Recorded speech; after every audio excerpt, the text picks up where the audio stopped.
It's Thor Sandalwood, and we are live streaming. I feel like it's been quite a while since I've seen y'all on YouTube.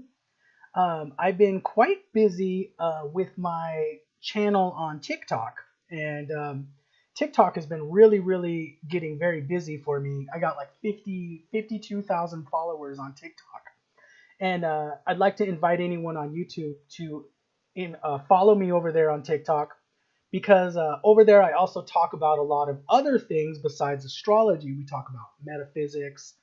We talk about how our reality works, the law of attraction, all types of things that I typically don't go into on my YouTube channel because I made the YouTube channel more specifically about Vedic astrology. Today we are going to talk about the month of August and the astrology that I see happening for this month, but also the astrology that I see happening is going to be really carrying over into September and October. And I really consider that these months are going to be somewhat of the danger zone. And I think that we're already starting to see, just like in my former predictions, we're kind of seeing this slow buildup to these restrictions that I see with Saturn being retrograde right now in the sign of Capricorn, which is the 10th house of the natural zodiac, which represents government restrictions. So I'm giving you guys a heads up right now that I do foresee some restrictions, possibly lockdowns happening. At least we might see the beginning talk this month in August. But I really do see something happening, a lot more enforced action happening within the month of September or October. So this month might be kind of that preparatory month where things are we're seeing a buildup in the news media at the moment as far as the pandemic goes. And we see that the numbers are not looking good in the news media. So I really do think that this is a result of all the retrograde planets that are happening. We got Jupiter retrograde and Saturn retrograde. So what I want you guys also to know is right now, I'm doing this video on August 6, 2021. Till mid-month August, we have Sun in the sign of Cancer. And it's going to be transiting there till August 16th. So I think there's going to be a real focus this next week or two. We're going to be really focused on what's going on in the homeland. Fourth house is all about the country, the homeland. But it's also, when I'm doing a world reading, it's kind of like everyone's reflecting on their own homeland. And that's why we see a lot of these reports of there's a lot of restrictions happening in Australia. We're hearing about other restrictions in Canada in different places. So this appears to be very global, these restrictions. And I believe that very soon here, we're going to see the restrictions coming to the United States. Another thing that's going to be happening this month is we have Venus transiting Virgo. And if you guys remember, Virgo in the natural zodiac is the 6th house. And it represents, 6th house represents disease. It represents debt. It represents conflict. It represents all those negative aspects of life. And if you guys remember, the Dashtina houses, the evil houses, are going to be the 6th house, the 8th house, and the 12th house. They're all associated with loss or conflict. So I do see with Venus being in the Virgo, the 6th house, the natural 6th house, I do feel that, Venus is the natural planet of attraction. So I feel that this month, in the month of August, I do feel like this is where we're going to see this narrative building up. This narrative of we're attracting more of this, this conflict. We're attracting more sickness, kind of mishealth. If Venus was in the 6th house, I would say, it's a problem with someone like having addictions or a problem, maybe somebody overeats or something like that. So I tend to think there's this indulgence happening around the world. And it might be, I saw some videos of Lollapalooza happening. I think it happened in Chicago a week or two ago. And there were like 100,000 people that visited this concert. And most of them were not wearing masks, so they were just basically, it was a somewhat of a incubator, and I think that we're going to see more of a buildup happening because people are kind of overindulging in all these freedoms they got over the last few months during the summer, at least in the United States. Hello, Seeker from Australia. Thank you very much for visiting. So I think we're going to see the numbers with Venus being in the sixth house. We're going to see this overindulgence, which is leading to more restrictions. And that's this whole Saturn retrograde that's happening right now. So if you guys remember, Saturn began its whole retrograde motion a few months ago. And, when Saturn first went retrograde, we were kind of thinking, okay, it looks like the pandemic's over. It looks like this is something that's going to go past us. And, we saw that by July 4th, we had President Biden. We saw President Biden basically announcing, that it looked like the worst was behind us. And now we're seeing this resurgence because that's what the retrograde planet is all about. So Saturn represents that heavy karma, and it's in the 10th house of government. And government means like restrictions, okay? Saturn being there at least. So I think what's happening is when it's retrograde, it's like we have to go back and rethink our past actions. So maybe the governments, they released some of these restrictions too soon. And that's what's happening. And that's what's manifesting in the world, okay? So we're seeing this buildup happening. And we're going to see Saturn go direct October 11th, 2021. So I think that's really, it's going to be probably September, October. I do feel like there's going to be this like reestablishment of restrictions to kind of get this whole thing under control again. Because basically during the retrograde, it's kind of like, okay, we figured out this is not working. And so we're going to try to get, all this figured out. We also have Jupiter, guys, retrograde as well. So the two biggies, Jupiter, Saturn, they're both retrograde. Jupiter's retrograde also right now, all the way till October 18th. So when we're looking at this moment in time, we really have to think of the next few months. And that's where I think that, all these restrictions that are going to be happening, I do feel that this is going to really affect the stock market. And it's going to really negatively affect, what I was predicting is I was seeing a big market correction happening the last quarter of 2021. And I think now we're starting to see more of why this market correction or these volatility in the stock market in the last quarter is going to be a result of these restrictions. And this is going to be something that Wall Street, in my mind, is not going to like at all. So thank you guys, by the way, in the chat. Thank you guys for your comments. So I think that that's what we're going to be seeing. And I think that as far as like cryptocurrencies go,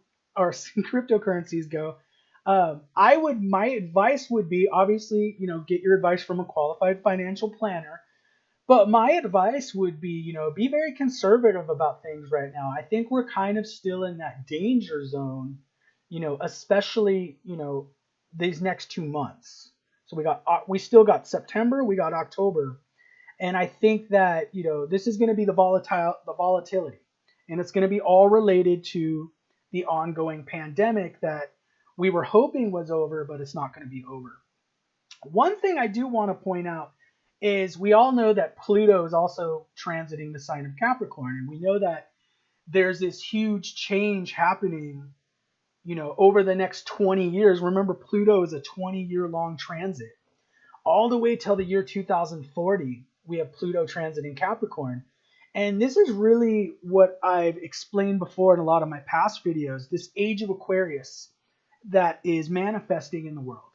And a lot of what's happening right now as we transition from the old age of Pisces and enter this new age of Aquarius is we're getting over and we're trying to get past a lot of these old fear paradigms.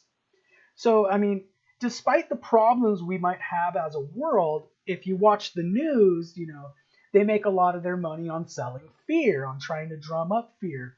And when we use fear and we think we use our reptilian brain, the fear brain, we don't think clearly. We don't make clear decisions.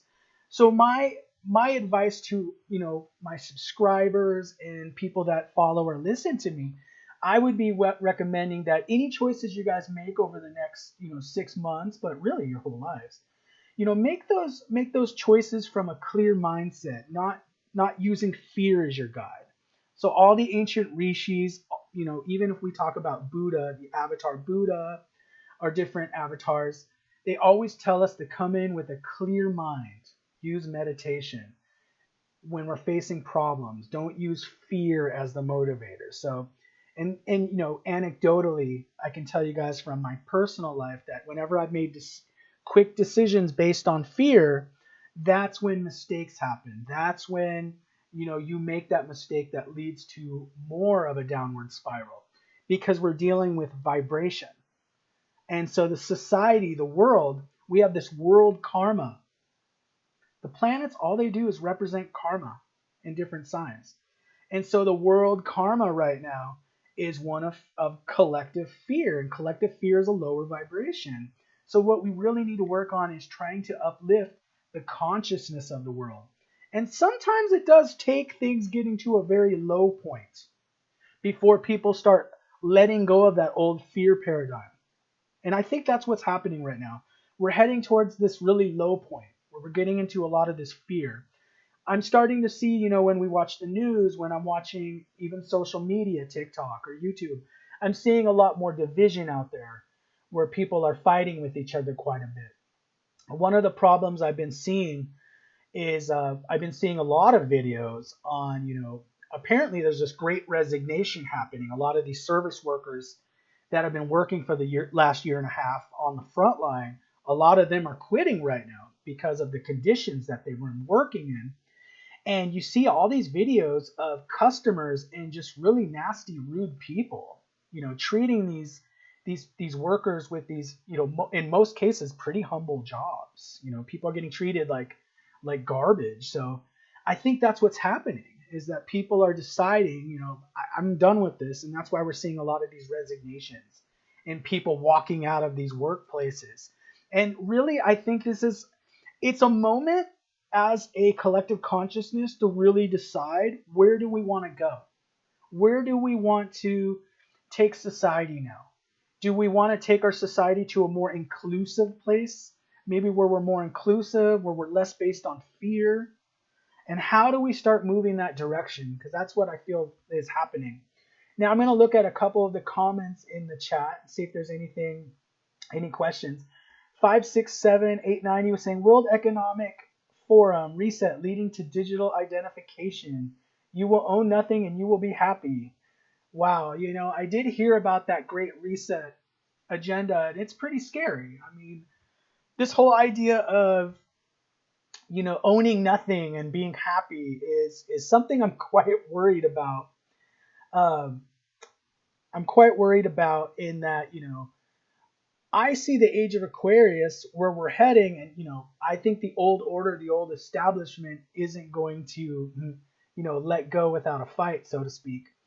I do feel like, where we're going is a more fair world, but I don't feel like the World Economic Forum is necessarily the voice of what the age of Aquarius represents. And actually, I think they're far from the voice.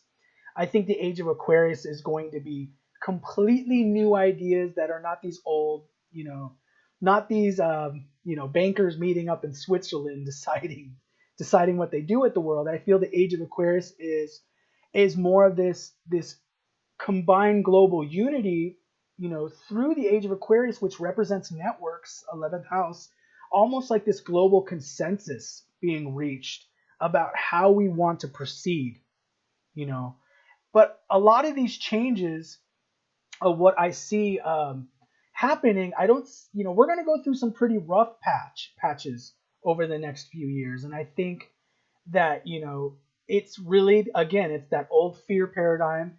It still wants to stay in power. It still wants to kind of cling on, It's like somewhat like a cornered animal, And as people know the analogy, a cornered animal is when it's most dangerous, right? So we're going into this new global consensus, and I don't think it's represented by the World Economic Forum at all. So, guys, I thank you guys for checking out my live stream. Those are my predictions for now. I will have more prediction updates for September and October as we get closer. I'm especially concerned about Mars entering the sign of Virgo next month in September. So we'll have a special focus next month when Mars enters the sign of Virgo. So this month we have Venus in the sign of Virgo, the 6th house, but I think it's really going to heat up next month in September. So guys, I want to thank you guys for watching this video. Check out my TikTok as well. Like and subscribe to my YouTube. And guys, I wish you guys many blessings. If you guys are interested in a personal reading, please check out my website, thorsandalwood.com. You can book it through there. And many people have gotten readings, and it's a really wonderful for them and also me. You know, you can find out your karma and how your karma is going to manifest in your life. Because when we look at a Vedic astrology chart, the most important thing that we're ever going to look at is going to be your individual karma. So guys, thank you so much for watching, and I will see you guys soon in the next one. And please also follow me on TikTok.